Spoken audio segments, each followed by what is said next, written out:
on, it's time for closing statements. Each candidate will have 2 minutes for the closing statement. We flipped a coin earlier tonight to see who would go first. Mayor Jim Burch will be going first, followed by John Sullivan. Thank you. Well, just the statistics I mentioned. You know, we're at currently $137 million. 2 years ago, when we were elected, it was $170 million for the operating budget. 06, it was $136 million. Full-time equivalent staff members, 1,550 now. In 05, it was 1,529. We're at 05 levels. 2 years ago, when we were elected, 1,900. We're way down from that. Our per capita tax debt, as Mr. Sullivan was saying, was in the 840 range in 06. It is now in the 820 to 830 range. 2 years ago when we were elected, it was over $1,100. So we've done all of the fiscally conservative things that they say they were going to do. It's all done. We're working hard at it. We have more to do. We'll do that more in the future. I just want to say a few things. We didn't hear about the $6 million fire stations tonight because they don't exist. We built 5 fire stations. They average about $3.5 million. That's one of the things that we have heard in the last many debates. I've heard a lot of fictitious things. A lot of them have not been said tonight simply because I think Mr. Sullivan's found out that they are fictitious. We need a city that will go forward. We need a city that will grow, that will respond as a Southwest leader. I've been in this city for 17 years. I love this city.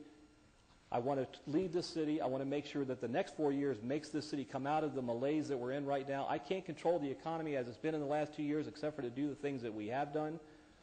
But I can tell you this. We should be the regional leader in this area. We are the Southwest regional leader. We're the 3rd largest city in the state geographically. We're the 9th largest by population. We need to take our place in that.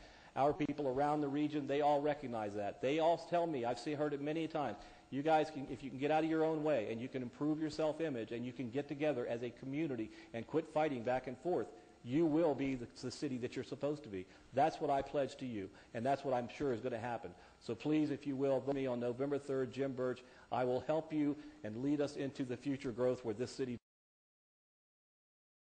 vote me on November 3rd, Jim Burch. I will help you and lead us into the future growth where this city deserves to be. Thank you. Thank you, Mayor Burch. Moving on. John Sullivan, you have 2 minutes for your closing remarks. Okay. I want to announce that Newt Gingrich heard about the contract with Cape Coral, requested to sign it, and he did that this afternoon. This is the photo. I want to contrast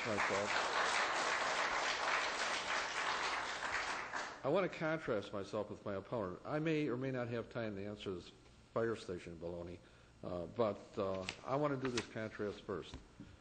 My opponent represented the debt night before last. Our debt actually increased. It did not go lower. I'll actively work to get the debt down. You don't get the facts from my opponent, but you get the facts from me. Mr. Burch and the City Council have wasted enough money to put each and every one in hock for almost $5,300, not the $823 that he stated. The total with interest will amount to around $1.6 billion. I'll work hard to clean this mess up if I get elected. Look at Mr. Burch's campaign donations. 85% of his donations are from special interests from all over the country. Who is he beholden to? 95% of my contributions come from residents, and that's who I'm beholden to. No more on and off, again, utility projects. We need to stop that. There's no conflict of interest here. I can vote for the utilities projects. My opponent can't. His company works for MWH. I will not vote for 78% increases in the tax rate. My opponent has. Some residents in the Cape have seen their taxes increase by 100%. I will work to reduce the 92% utility increases that my opponent voted for. I want fiscal responsibility, no more of the spend and tax mentality. My opponent is happy with the status quo and the city manager. I'm not. Look at our backgrounds. My background is much more broad than his is. If you're happy with the way your government is being run, then vote for my opponent. If you want positive change, vote for me. I'll restore paradise. My opponent has helped spend our paradise in oblivion with this spend and tax activity. Now, as far as the fire stations are concerned,